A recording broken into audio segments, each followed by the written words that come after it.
Since when does a black man dressed like you get to walk into the Capitol like he owns the place?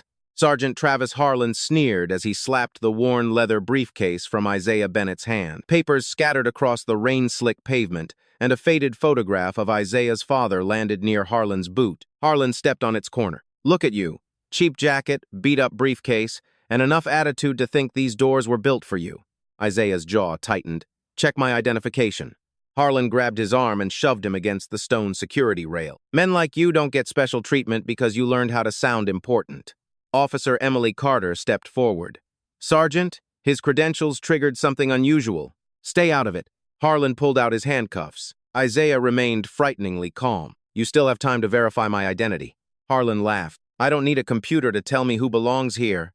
Then, 3 government SUVs swept through the Capitol gates. Senior officials rushed into the rain. Attention! Dozens of officers suddenly snapped upright. Harlan expected them to salute the arriving officials. Instead, every salute turned toward the black man he was still holding. Harlan's face went pale. Stay with this story, because the man Harlan just humiliated is about to make everyone at that entrance question what respect really means. Comment your city and local time below, and subscribe if you believe dignity should never depend on appearance, status, or power. 3 hours before Sergeant Travis Harlan put his hands on him, Isaiah Bennett stood alone in the narrow kitchen of his childhood home in Riverton, Virginia. Rain tapped softly against the window above the sink. The house had changed very little. The cabinet still carried scratches from decades of use. His mother's ceramic coffee jar remained beside the stove, although she had been gone for 6 years. On the wall hung a photograph of Isaiah at 17, standing beside his father in front of a small neighborhood repair shop. Isaiah looked at that photograph while fastening the buttons of a plain blue shirt. He could have worn a tailored suit that morning. Instead, he chose faded dark trousers, an old brown jacket, and comfortable shoes. On the kitchen table rested a worn leather briefcase. It had belonged to his father, Samuel Bennett. Samuel had spent 32 years repairing engines, often coming home with grease beneath his fingernails and pain hidden behind his smile. He had never possessed much money, but he had taught Isaiah something wealth could never purchase. Never confuse a man's uniform with his character, Samuel used to say, and never confuse another man's clothes with his worth. Isaiah picked up the briefcase. His phone rang. Bennett, he answered. Sir, the transition office is asking where you are. The woman speaking sounded worried. I'm leaving Riverton now. The security detail is waiting. Tell them not to. There was a pause. Sir? I'll meet everyone later. That isn't the agreed protocol. Isaiah smiled faintly. Rebecca, I've spent 3 weeks entering buildings through private garages and protected hallways. Today, I want to use the same door everyone else uses. Lieutenant Governor Rebecca Hayes sighed. At least let one vehicle follow you. No. Isaiah, I'll call you when I arrive. He ended the call before she could argue. 40 minutes later, his gray sedan entered downtown Richmond beneath a ceiling of heavy cloud. The Capitol appeared beyond rain-darkened trees, its pale stone glowing against the morning gloom. Isaiah parked several blocks away. No motorcade, no security officer opening his door. No cameras. He preferred it that way. He walked toward the eastern entrance, carrying his father's briefcase. For nearly 2 weeks, the transition office had received complaints about that checkpoint. Nothing dramatic enough to become a headline. A contractor claimed he had been searched repeatedly while co-workers were waved through. A legislative aide said an officer mocked her accent. A delivery driver reported being detained after presenting valid credentials. Each complaint had been marked resolved. Isaiah wanted to understand why. He stopped beneath a tree across from the entrance. People moved through the checkpoint in a steady line. At first, everything appeared ordinary. Then Isaiah noticed Sergeant Travis Harlan. Harlan was broad-shouldered, clean-shaven, and carried himself with the confidence of someone accustomed to immediate obedience. A white man wearing an expensive Navy suit approached. "Morning, Sergeant." "Morning, Mr. Caldwell." Harlan glanced at his identification for barely 2 seconds. "Go ahead." The man entered. Moments later, a black delivery worker approached carrying 2 sealed boxes. Harlan's expression changed. "Put them down. They've already been screened at the loading station," the worker explained. "I said put them down." The man obeyed. Harlan searched both boxes, checked his identification twice, then ordered him to open his jacket. Isaiah watched silently. When the worker finally entered, humiliation remained visible in his lowered eyes. Isaiah crossed the street. Officer Emily Carter stood near the scanner, checking visitors. She appeared younger than Harlan and greeted each person with the same measured professionalism. Then Harlan noticed Isaiah. His eyes traveled from Isaiah's old jacket to the battered briefcase. "Hold it." Isaiah stopped. "Identification." Isaiah removed a government credential from his wallet and handed it over. Harlan examined the front. Then he looked at Isaiah. "What business do you have here?" "I have a scheduled meeting inside." "With who?" "Several people." "That's not an answer. It's the answer you need to verify my access." Harlan's mouth tightened. Behind Isaiah, two visitors joined the line. Harlan turned the credential over. "This looks new." "It is." "What department?" "The executive office." Harlan gave a short laugh. Isaiah said nothing. Harlan studied him again. "You work maintenance?" "No." "Contractor?" "No." "Then what exactly do you do for the executive office?" Isaiah held his gaze. "Run the credential." Officer Carter glanced toward them. Harlan did not move toward the terminal. Instead, he handed the card back as though it offended him. "I asked you a simple question, and I gave you everything required to answer it." The line behind Isaiah grew longer. A middle-aged white man stepped forward holding a leather portfolio. "Sergeant, I have a 9 o'clock committee meeting." Harlan looked at his badge. "Go ahead, sir." The man passed without being searched. Isaiah watched him disappear through the doors. Then he looked back at Harlan. "You checked his credential." "I know him."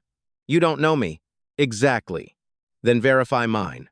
Something hardened in Harlan's face. Officer Carter moved closer. "Sergeant, I can run it." "I've got this, Carter."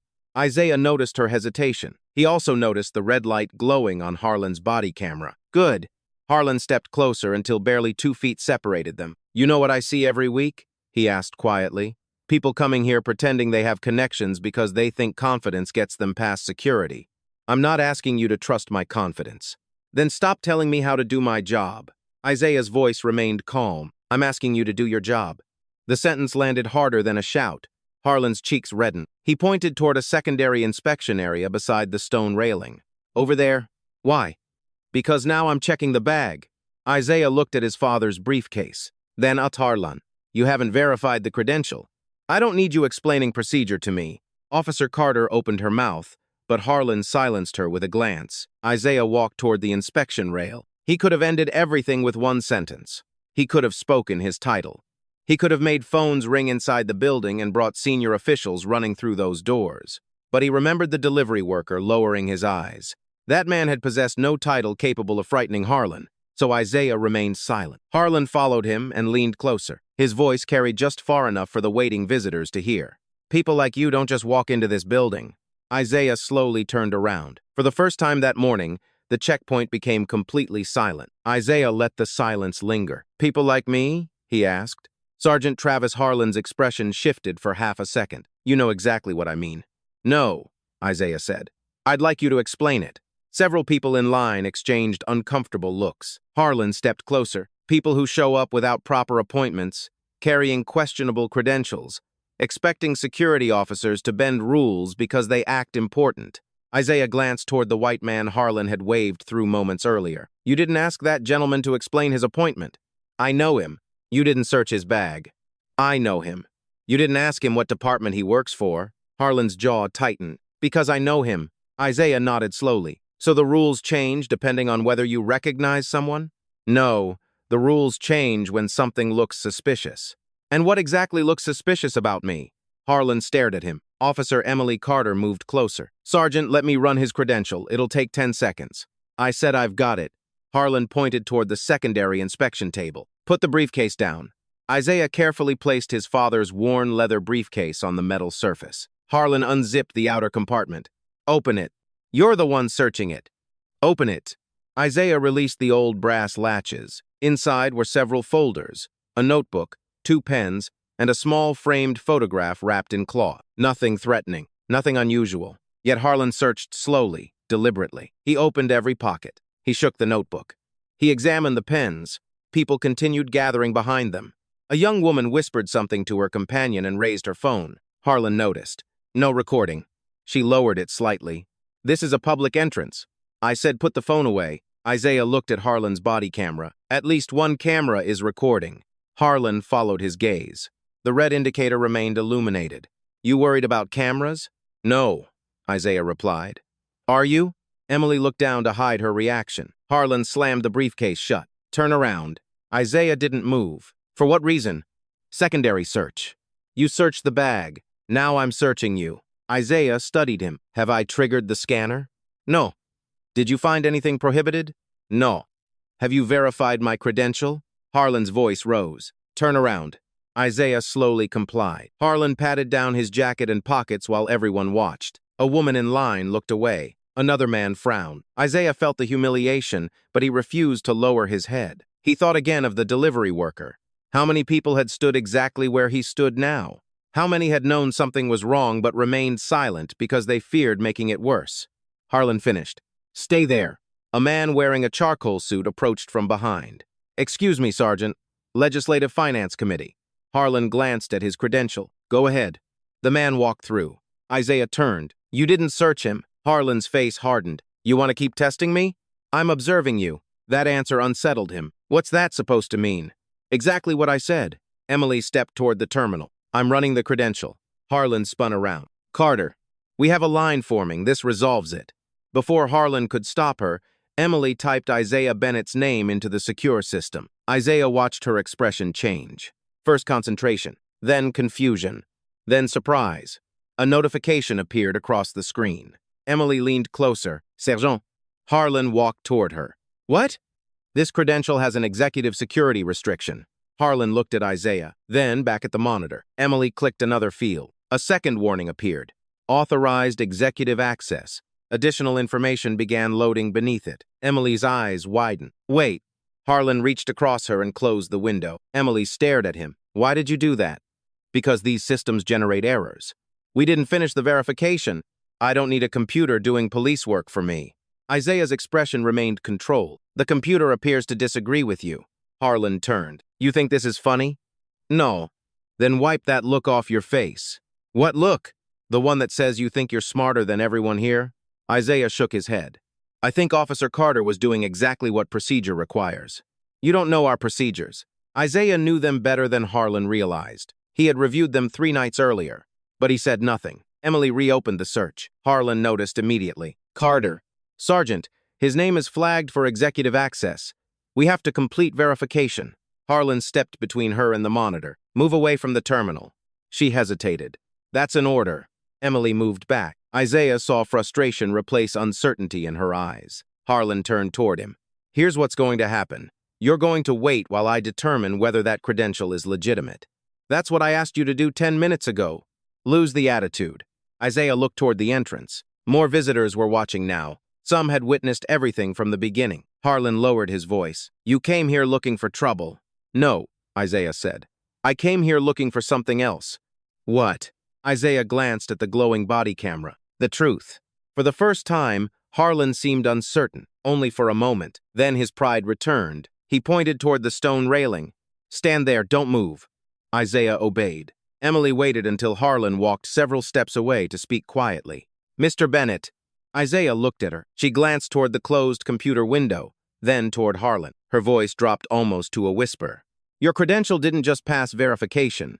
Isaiah remained silent. It triggered a level of access I've never seen before.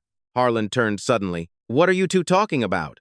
Emily looked directly at him. This time she didn't retreat. Sergeant, she said, do you actually know who this man is? Harlan stared at Isaiah, and for the first time that morning, doubt entered his eyes. Harlan stared at Isaiah, but the doubt in his eyes lasted only a second. I know exactly who he is, Harlan said. A man with a credential that doesn't match the story he's giving us. Emily Carter frowned. The system confirmed executive access. The system showed a restriction. That doesn't mean he belongs here. Isaiah watched Harlan carefully. You closed the record before it finished loading. I don't answer to you. No, Isaiah said. But you do answer to the rules you're enforcing. Empty the briefcase again. You already searched it. Then you won't mind me doing it properly. Before Isaiah could respond, Harlan seized the worn leather case and dropped it onto the inspection table. He snapped open the brass latches and turned it upside down. The notebook Isaiah had carried for years landed in a shallow puddle. Then the small framed photograph wrapped in cloth slipped free. He unfolded the cloth and studied the picture. Samuel Bennett stood beside a battered pickup truck, wearing stained work clothes and smiling with one hand resting on the shoulder of a much younger Isaiah. This what you carry into executive meetings? Give it back. Your father? Mechanics? Harlan looked at Isaiah's jacket, then at the photograph. Well, at least somebody in your family knew what kind of building he belonged in. Sergeant. For the first time, anger rose visibly behind his calm expression. Harlan tossed the photograph toward the table. The frame struck the pavement and slid beneath the railing. Isaiah stepped toward it. Stay where you are. That photograph belongs to me. I said stay back. Harlan placed his boot beside the frame and nudged it farther away. Isaiah looked down at his father's face beneath the rain-speckled glass. He was 17 again, standing inside Samuel Bennett's repair shop after a customer had thrown money onto the counter instead of placing it in Samuel's hand. His father had simply picked up the bills. Why didn't you say something? Isaiah had demanded. Samuel wiped grease from his fingers. Because his disrespect tells me who he is, son. It doesn't tell me who I am. The memory settled over Isaiah now like a hand on his shoulder. Pick it up. Excuse me? You heard me. You are in no position to give orders. This isn't about authority, Isaiah said. You damaged something that belongs to another person. Pick it up. Don't. Sergeant, this has gone far enough. You want to write my report for me too? No. I want us to follow procedure. A voice came from behind the waiting crowd. He's right. Everyone turned. An older black man in gray maintenance coveralls stood near the entrance holding a toolbox. His name tag read, Walter Reed. Harlan exhaled sharply. Keep moving, Walter. Walter didn't. He was staring at Isaiah. Mr. Bennett? Isaiah recognized him after a moment. Walter Reed. Walter's weathered face softened. I knew it was you. Harlan looked between them. You know this guy?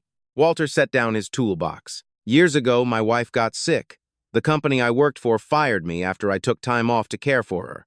They withheld my last paycheck, too. Isaiah lowered his eyes briefly, remembering. Walter continued. Nobody wanted the case. Not enough money in it. Mr. Bennett took it anyway. Harlan crossed his arm. So, he worked 3 months and never charged me $1. Got my wages back. Helped me keep my apartment. Walter pointed toward Isaiah. That man didn't ask what I could do for him before he helped me. A few people in line murmured. Harlan's embarrassment hardened into hostility. This isn't a courtroom, Walter. No. In a courtroom, you'd have to explain what you're doing. Emily looked down, hiding the faintest reaction. Harlan stepped toward Walter. Take your toolbox and leave this checkpoint. I work here. Then go work somewhere else in the building.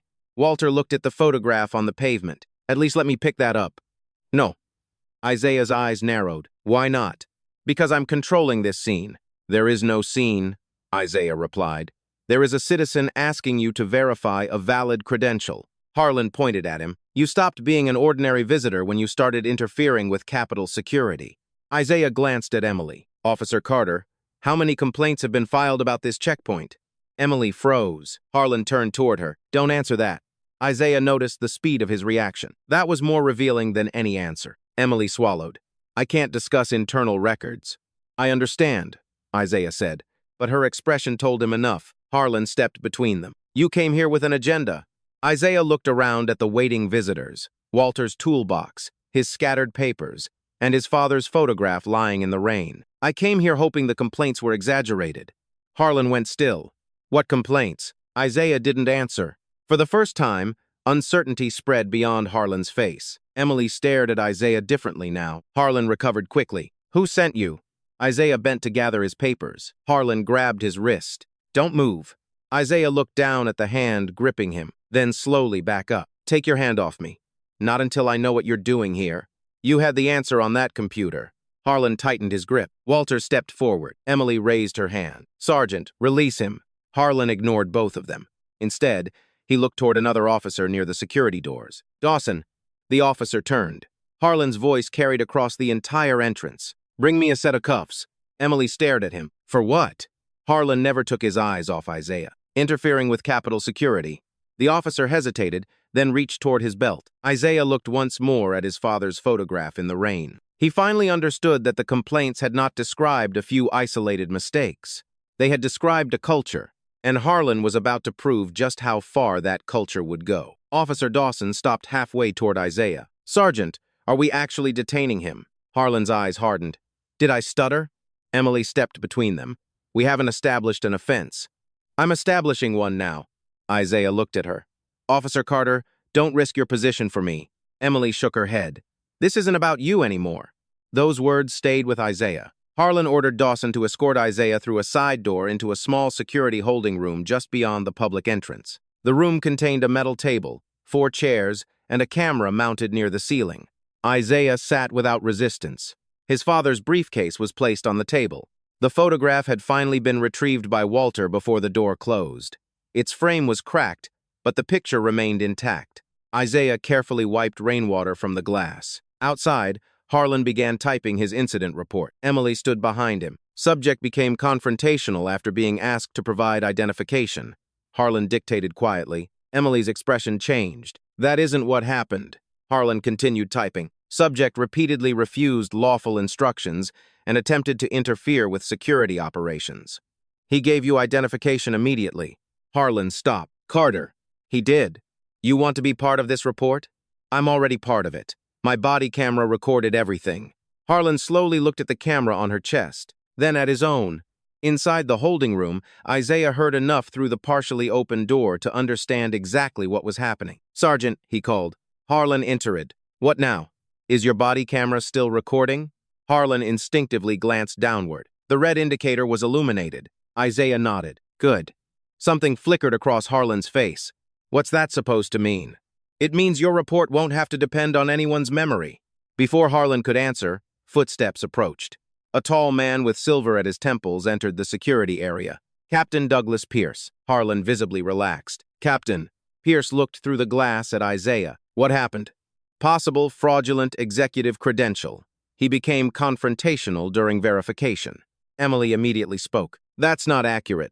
Pierce turned toward her. Excuse me? His credential cleared the system. Sergeant Harlan closed the verification window before we finished reading the executive restriction. Harlan shook his head. The system was inconsistent. It wasn't. Pierce studied Emily for several seconds. Then he entered the holding room. Isaiah stood. Mr. Bennett, I'm Captain Pierce. I supervise this security unit. Then perhaps you can explain why I'm being held. Pierce pulled out a chair. Sit down. I'd rather stand. Pierce's smile was thin. Fine. He opened Isaiah's credential file on a tablet. For several moments, nobody spoke. Then Pierce's expression subtly changed. Isaiah noticed. Pierce knew something. Perhaps not everything, but enough. You have executive-level authorization, Pierce said. I've been saying that. Pierce lowered the tablet. This appears to have become unnecessarily complicated. By whom? Harlan shifted behind him. Pierce ignored the question. I think the easiest solution is to let you continue your business and consider the incident a misunderstanding. Emily stared at him. Isaiah remained still. A misunderstanding? Security situations can escalate quickly. I presented valid identification. I understand. Sergeant Harlan refused to verify it. We can review that internally. He searched me without establishing cause. Pierce's jaw tightened. We can discuss procedure later. He damaged my property. Pierce looked at the cracked photograph. Mr. Bennett, what exactly do you want? Isaiah looked through the glass toward the public entrance. I want the truth preserved. Pierce leaned back. That sounds dramatic, does it? Pierce stood. I can have you released right now. Was I under arrest? No. Then why do I need you to release me? Silence. Emily lowered her eyes. Harlan shifted again. Pierce walked toward the door. Give me a moment. Outside, Isaiah watched Pierce speak quietly with Harlan. Their voices were muffled, but their expressions were not. Harlan looked defensive. Pierce looked irritated, not shocked, not confused, irritated. That distinction mattered. Emily entered the room carrying a printed form. Captain Pierce asked me to give you this. Isaiah read it. The document described the incident as a procedural misunderstanding resolved without further action. At the bottom was a signature line. What is this? Emily lowered her voice. He wants you to sign it before you leave. Isaiah looked at her. Is that normal? She hesitated. No. Pierce returned. It simply confirms there was no formal complaint. I haven't decided whether there will be one. Pierce's politeness disappeared. Mr. Bennett, I'm offering you the opportunity to walk away from an unpleasant situation. And I'm asking you to preserve evidence from it. There is no evidence to preserve. There are at least 3 body cameras, a security camera above this room, checkpoint footage, access logs, and the incident report Sergeant Harlan is currently writing. Harlan stepped forward. You accusing me of falsifying something? I heard what you wrote. Pierce raised his hand. Enough. Isaiah placed the unsigned form on the table. No. Pierce stared at it. No. I won't sign something designed to make this disappear. The room grew quiet. Isaiah turned toward Emily. Officer Carter, are body camera files automatically uploaded? She hesitated. Pierce answered sharply. That's an internal matter. Isaiah looked at him. So that's a yes. Pierce's face tightened. Isaiah picked up his father's photograph and slid it carefully back into the briefcase. You asked what I want, Captain. Pierce said nothing. Isaiah closed the case. I want every second of today preserved. Pierce stepped closer. You should think carefully about what you're doing. Isaiah met his eyes. I have. Then he looked directly at Harlan's glowing body camera. Let's make sure every camera keeps recording. For the first time, neither Harlan nor Pierce had an answer. And Isaiah knew their silence meant he had finally found the thing he came to the Capitol looking for. Captain Pierce left the holding room without another word. The moment the door closed, Emily looked at Isaiah. You were right. About what? This isn't the first complaint. Isaiah remained silent. Emily glanced through the glass. Harlan and Pierce were speaking near the checkpoint terminal. She lowered her voice. I started here 14 months ago. I've seen complaints about searches, detentions, people being spoken to differently. I assumed they were investigated. And now? Now I'm not sure. Isaiah studied her. Don't tell me anything you aren't authorized to disclose. Emily nodded. But preserve what you're authorized to preserve. That distinction seemed to strengthen her. She stepped outside and returned to the terminal. Harlan noticed. What are you doing? Completing the incident log. I'll handle it. Department procedure requires every involved officer to submit an independent account. Pierce looked over. Carter. She didn't stop typing. My body camera has already captured my involvement. I'm documenting it accurately. Isaiah watched through the glass. For the first time, Emily was no longer asking permission to do the right thing. She was simply doing it. She entered the incident number, then noticed several linked records. Her brow furrowed. She clicked one. Complaint closed. Another. Complaint resolved. Another. No disciplinary finding. The names changed. The pattern did not. Travis Harlan appeared repeatedly. Emily scrolled further. Some complaints involved unnecessary secondary searches. Others described aggressive questioning after valid identification had been presented. Then she noticed the approving supervisor attached to several closures. Douglas Pierce. Emily stopped breathing for a moment. Pierce stepped toward her. What are you looking at? She immediately returned to the current incident screen. Nothing outside my assignment. Pierce stared at her. Keep it that way. Inside the room, Isaiah had seen enough of her reaction. He understood. The door opened. Harlan entered. You're making a simple situation unnecessarily difficult. I presented identification, Isaiah said, and now you're fishing for misconduct. I haven't asked for anything except accurate records. Harlan folded his arms.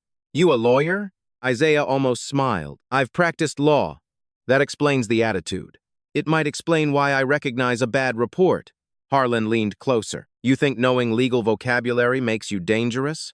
No. Facts make dishonesty dangerous. Harlan's expression tightened. Isaiah's phone vibrated on the table. Once.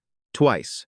Harlan looked down. The screen displayed one name. Rebecca. Isaiah reached for it. Harlan took the phone first. That stays with us. You have no basis to seize my phone. You're being detained. For what crime? Harlan didn't answer. The phone stopped ringing, then immediately started again. Rebecca. Harlan stared at the screen. Isaiah said calmly, You should probably let me answer that. Why? She's expecting me. Who is Rebecca? Someone you may want to speak to. Harlan gave a humorless laugh. Another executive office friend? Isaiah said nothing. Harlan answered the call himself. Capitol Security. Silence followed. Then a woman spoke sharply enough that Isaiah could hear part of her voice. Who is this? Sergeant Travis Harlan. The owner of this phone is currently being held at the east entrance. Another pause. Held? That's correct. What is his name? Harlan looked at Isaiah. Isaiah Bennett. The silence on the other end changed. It was no longer confusion. It was disbelief. Did you say Isaiah Bennett? Yes. Sergeant, listen to me very carefully.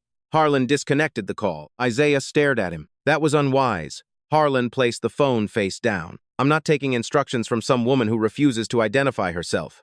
She would have. Harlan ignored him. Outside, Emily looked toward the window. Pierce approached. Who called?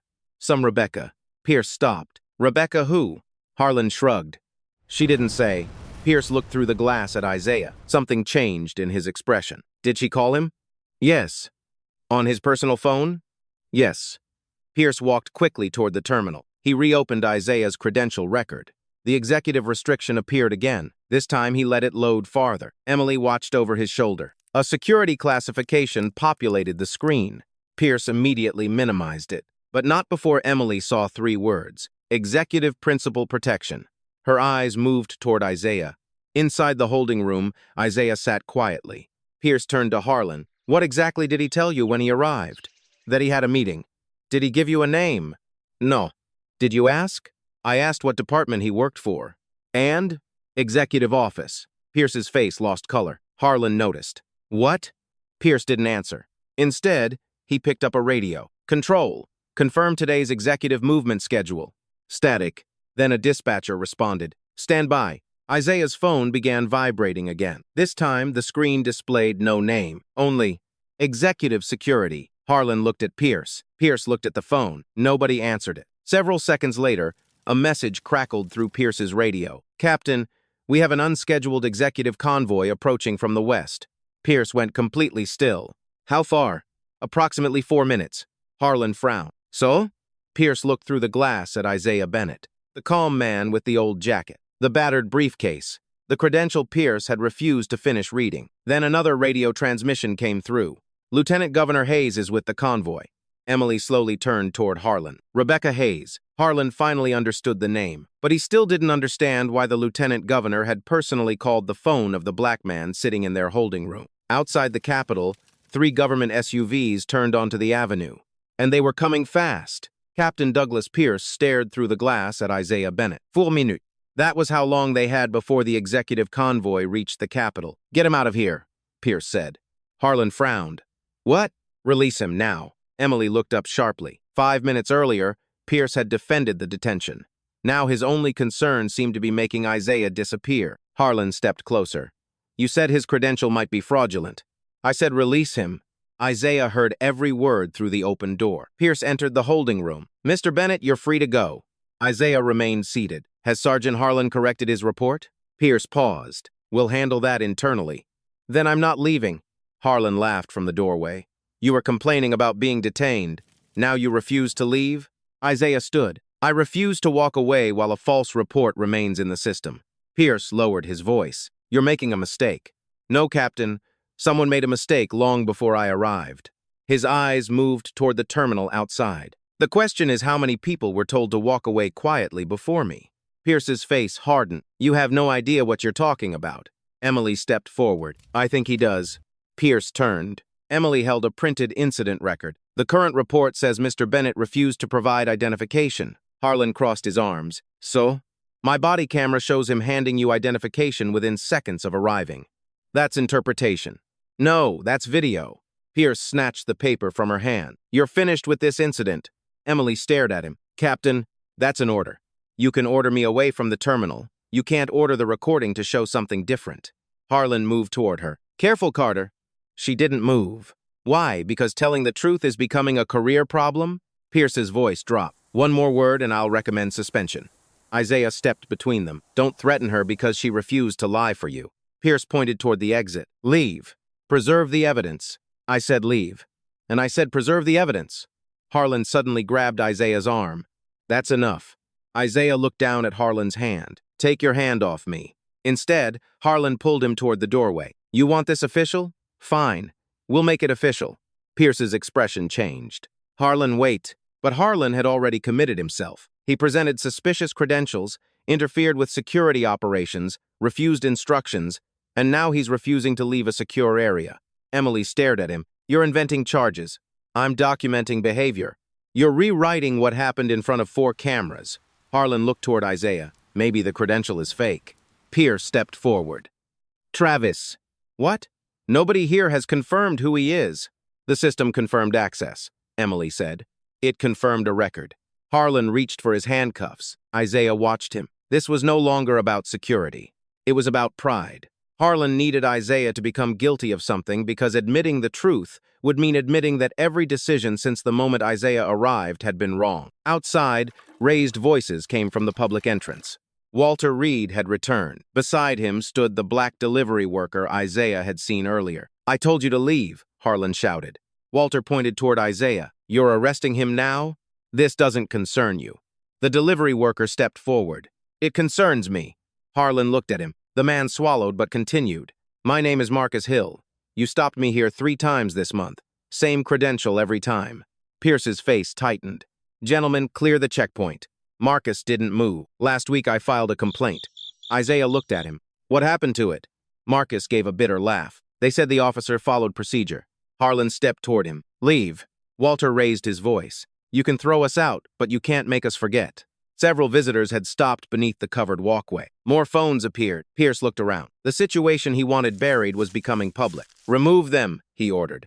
2 officers approached Walter and Marcus. Isaiah's voice cut through the noise. Nobody touches them. Harlan spun toward him. You don't give orders here. No, Isaiah said quietly. Not yet. The words made Pierce freeze. Harlan didn't notice. He snapped one cuff open. Outside. He pushed Isaiah toward the plaza. Emily followed. Rain had intensified, turning the stone steps dark and glossy. People gathered beneath umbrellas. Harlan positioned Isaiah beside a patrol vehicle. Pierce came after them. Harlan, stop. But Harlan mistook Pierce's fear for weakness. No, he wanted everything official. He grabbed Isaiah's wrist. So now it is. Isaiah looked at the open handcuff. Then at Harlan. One last time. Harlan scoffed. What? Verify my identity. I already know enough. No. You decided who I was before you checked. Harlan tightened his grip. Isaiah's voice remained calm. You still have a chance to correct that. Save the speech. Emily stepped closer. Sergeant, don't do this. Harlan ignored her. From the avenue came the low growl of engines. Pierce turned. 3 dark government SUVs appeared beyond the Capitol gates. They moved quickly through the rain. Pierce's face drained of color. Harlan, not now. Travis let him go. Harlan looked at Pierce. Why? The first SUV swept into the plaza, then the second, then the third. Security officers near the entrance immediately straightened. Radios came alive. Executive convoy entering East Plaza. Harlan looked toward the vehicles and smiled. You see that? He whispered to Isaiah. Those are people who actually belong here. Isaiah said nothing. The SUVs stopped. Doors opened simultaneously. Men and women in formal security attire stepped into the rain. Then Lieutenant Governor Rebecca Hayes emerged from the center vehicle. Harlan released Isaiah's wrist just long enough to straighten his uniform. Pierce looked as though he might be sick. Rebecca scanned the entrance. Her eyes found Isaiah beside the patrol vehicle. Then she saw the open handcuff in Harlan's hand. Her expression changed completely. Harlan stepped forward, eager to control the story. Ma'am, we have a security situation. This individual presented questionable executive credentials and Rebecca walked straight past him. Harlan stopped talking. Behind her, Chief Daniel Cross exited the first SUV. He looked toward Isaiah. His eyes widened. For one suspended second, nobody moved. Then Cross's posture snapped rigid. His heels came together. His right hand rose sharply toward his brow. Attention! The command thundered across the rain-soaked plaza. Every security officer turned, and Sergeant Travis Harlan slowly realized the salute was not meant for Rebecca Hayes. It was meant for the black man standing beside him. Attention! Chief Daniel Cross's command cut through the rain. Every officer at the east entrance snapped upright. One salute became 3, then 6. Then nearly every uniformed officer across the plaza raised a hand. Sergeant Travis Harlan stood frozen beside Isaiah Bennett, the open handcuff still hanging from his fingers. His confident smile vanished. Lieutenant Governor Rebecca Hayes walked past Harlan without acknowledging him. She stopped directly in front of Isaiah. Governor Bennett. 2 words. That was all it took. Harlan's face drained of color. Emily Carter stared at Isaiah. Walter Reed slowly covered his mouth. Marcus Hill stood beneath the awning, stunned. Governor. Isaiah Bennett was the governor of Virginia, the same black man Harlan had mocked for his cheap jacket, the man whose briefcase he had searched, the man he had shoved against a security rail, the man whose father's photograph he had pushed across wet pavement with his boot, and the man he had been seconds away from handcuffing. Chief Cross approached. Governor, are you hurt? I'm fine. Sir, we were informed you were being detained. Isaiah looked at Harlan. That appears to be what was happening. Harlan swallowed. Governor, I wasn't informed. Isaiah said nothing. Harlan desperately looked toward Pierce. The captain avoided his eyes. I was responding to a potential security concern, Harlan continued. Your clothing, your arrival without protection, the credential, my clothing? Harlan stopped. Isaiah's voice remained quiet. You're explaining why you treated me this way by describing my clothes. No, sir, that's not what I meant. Then explain what you meant. Rain drummed against the vehicles. Nobody moved. Harlan looked around at the saluting officers. I didn't know who you were. Isaiah bent down. His father's photograph was still inside the cracked frame.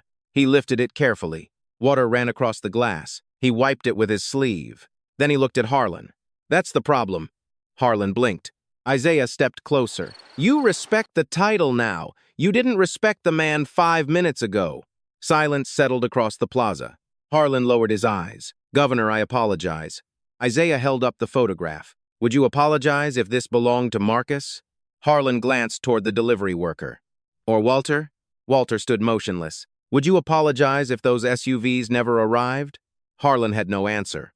Isaiah turned toward Emily. You tried to verify my credential. Yes, Governor. And your supervisor stopped you. Emily hesitated. Yes. Pierce immediately stepped forward. Governor Bennett, with respect, there were legitimate security concerns. Isaiah faced him. Which ones? The unusual arrival, lack of advance notification, confusion surrounding the credential. My credential was valid. Yes, sir. The system confirmed executive access. Pierce hesitated. Yes. And yet I remained detained. We were attempting to resolve. You offered me release if I signed a document saying this was a misunderstanding. Rebecca's head turned sharply toward Pierce. You did what? Pierce's composure cracked. It was simply an administrative acknowledgement. Emily spoke. It said there would be no formal complaint. Rebecca stared at Pierce. Chief Cross lowered his hand from the salute. Captain, preserve every record from this checkpoint immediately. Pierce looked toward Isaiah. Governor, perhaps we should discuss this privately. No. The answer came instantly. Isaiah looked toward the citizens gathered beneath the entrance. This happened publicly. The evidence will be preserved before anyone discusses anything privately. Harlan finally lowered the handcuffs. Isaiah noticed. Don't put those away. Harlan froze. Sir? They're evidence of where this incident ended. Chief Cross stepped toward Harlan. Sergeant, place the handcuffs on the hood and step away. Harlan obeyed. For the first time that morning, he followed an instruction without argument. Isaiah turned toward Walter. Mr. Reed. Walter straightened awkwardly. Yes, sir? You tried to speak when it would have been easier to walk away. Walter looked at the cracked photograph. Your father wouldn't have walked away. Isaiah smiled faintly. No, he wouldn't. Then he turned to Marcus. You filed a complaint last week? Yes, Governor. What happened? They told me everything had been reviewed. Was anyone interviewed?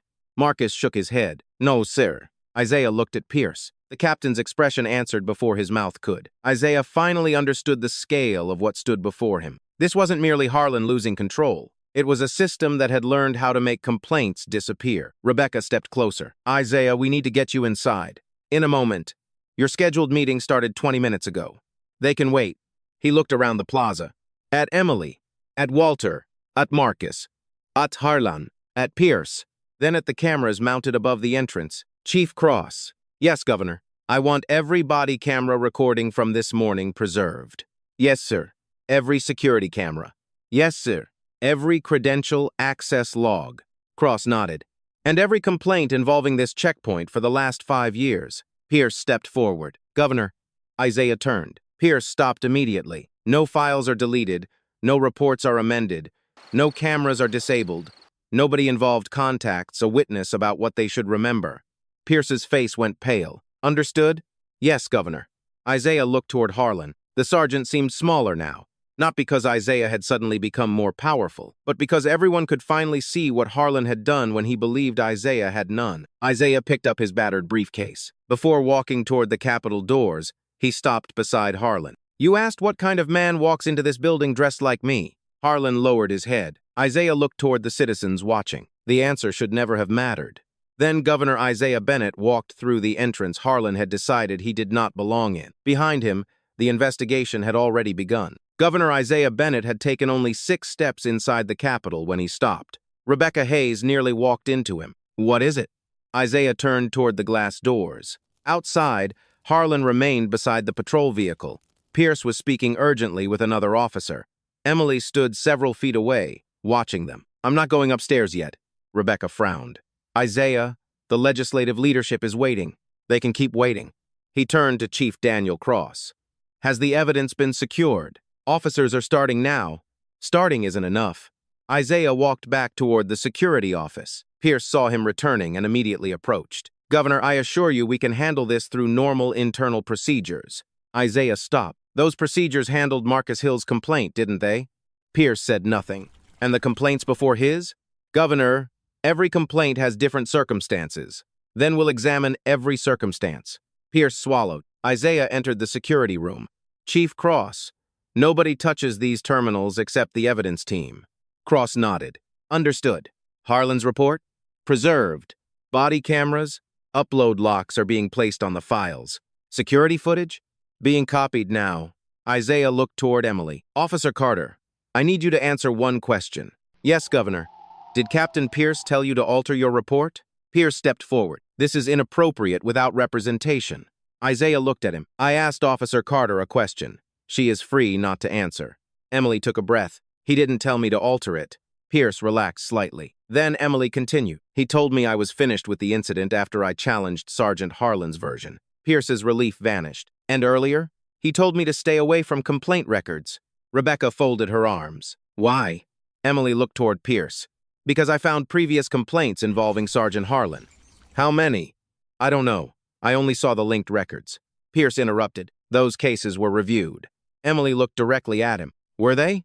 Silence. Walter Reed and Marcus Hill were escorted into the lobby at Isaiah's request. Marcus appeared nervous. Isaiah approached him. You don't have to participate in this. Marcus nodded. I want to. Tell Chief Cross what happened when you filed your complaint. Marcus glanced at Harlan through the glass. I submitted it online after Sergeant Harlan detained me last week. What happened next? I got an email 2 days later saying the incident had been reviewed and no violation was found. Did anyone interview you? No. Ask for your video? No. Call any witnesses?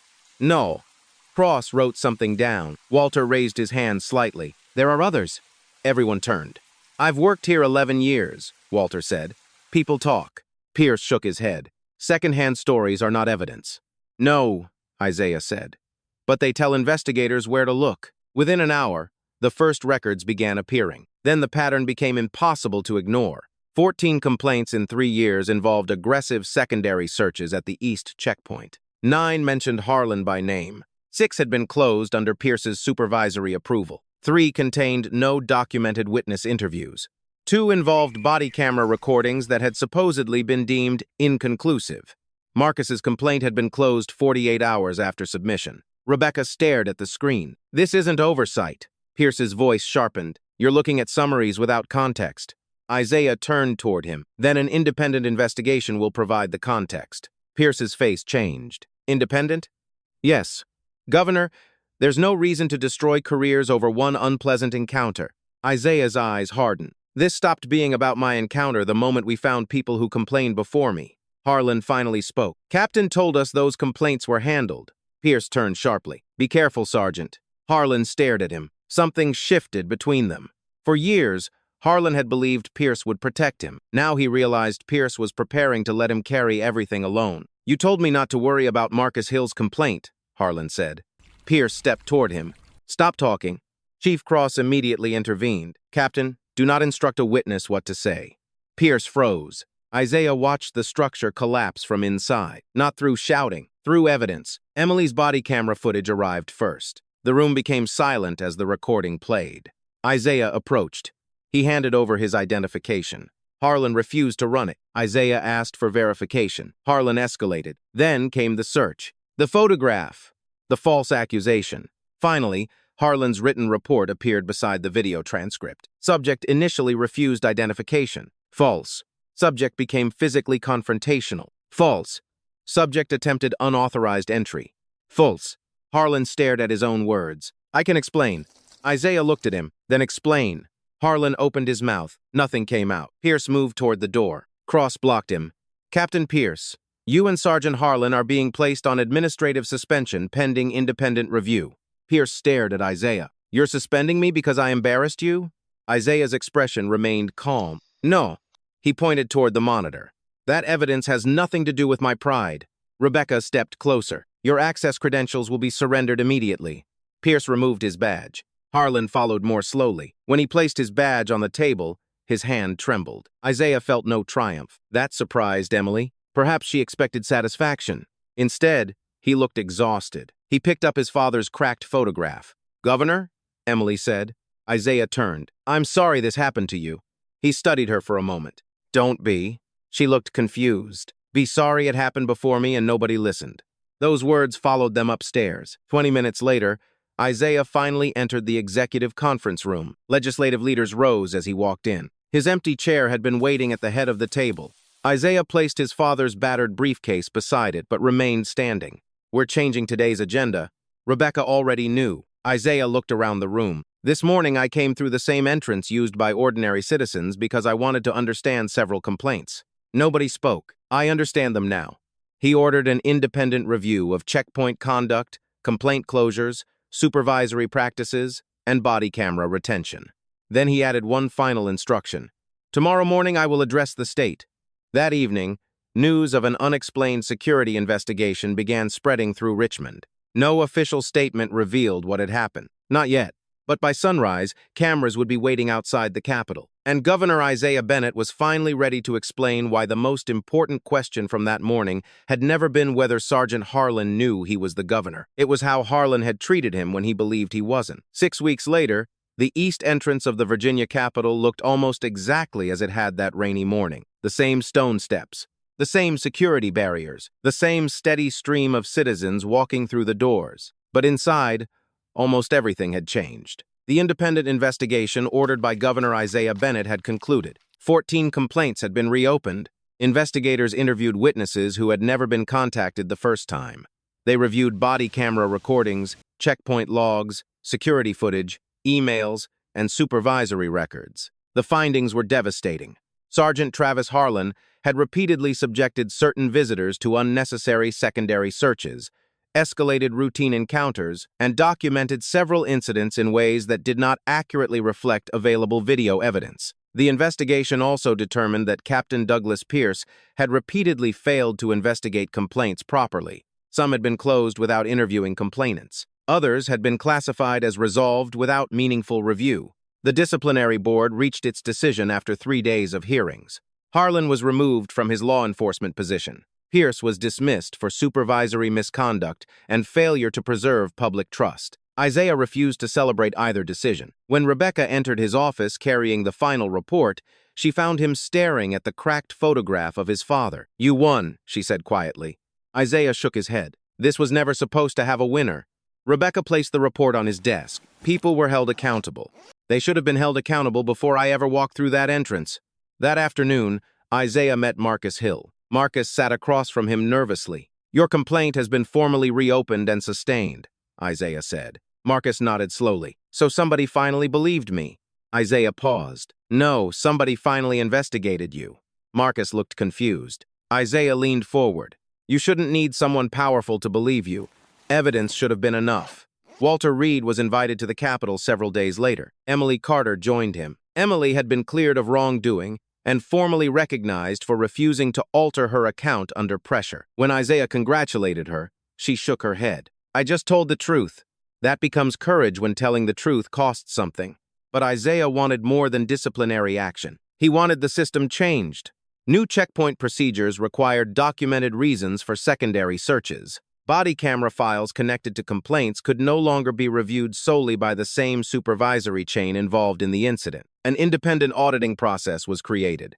Complaint closures now required documented interviews and evidence review. Most importantly, officers were reminded that security authority did not erase the dignity of the person standing in front of them. 3 months after the incident, Isaiah returned to the east entrance for the announcement of those reforms. Reporters filled the plaza. Walter stood near the front. Marcus was beside him.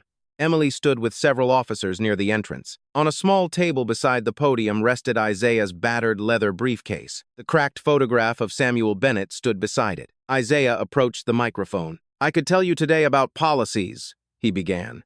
"I could tell you about investigations, disciplinary procedures, body cameras, complaint systems, and accountability." He looked across the crowd. "But none of those things explain why we are really here." He lifted his father's photograph. "My father repaired cars for 32 years. Isaiah smiled faintly. "He never held public office. He never had security protection. He never had people stand when he entered a room." The crowd remained silent. "But he taught me something about dignity that no government office ever could." Isaiah looked toward the Capitol entrance. The morning this photograph was knocked onto the pavement, the officer involved did not know who I was. A pause. And that is precisely why what happened matters. Several reporters lowered their cameras slightly. If he had recognized me immediately, I would have walked through those doors without difficulty. Isaiah shook his head. That would not have proven the system worked. His eyes found Marcus. It would only have proven that power protects powerful people. Then Walter. What about the delivery worker? Then the maintenance staff standing near the doors.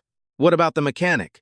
Then the crowd. What about the citizen who has no title, no motorcade, no influential friend to call? Isaiah placed the photograph beside the briefcase. If our institutions only offer dignity after discovering someone is important, then dignity has become a privilege. The plaza was completely still. Justice that only recognizes powerful people isn't justice. He paused. And dignity that depends on a title isn't dignity at all. Applause began somewhere near the back, then spread. Isaiah stepped away from the microphone. He did not raise his hands. He did not smile for the cameras. Instead, he walked toward the same east entrance where Harlan had once stopped him. The officers there straightened. One reached toward the scanner. Isaiah handed over his identification. The young officer checked it carefully, exactly according to procedure. Then he returned it. "Thank you, Governor." Isaiah smiled. "Thank you for checking." He started toward the doors. Then he noticed an older maintenance worker carrying cleaning supplies toward a side entrance. Isaiah stopped. "Morning, Walter." Walter laughed. "Morning, Governor." Isaiah extended his hand. Walter looked at it, then shook it. Cameras captured the moment, but Isaiah barely noticed them. For a second, he remembered another hand, his father's, rough from engines, grease beneath the fingernails. Samuel Bennett had never entered the Capitol. He had never heard hundreds of people applaud his words. Yet everything Isaiah had said that afternoon had begun inside that little repair shop years earlier. "Your disrespect tells me who you are.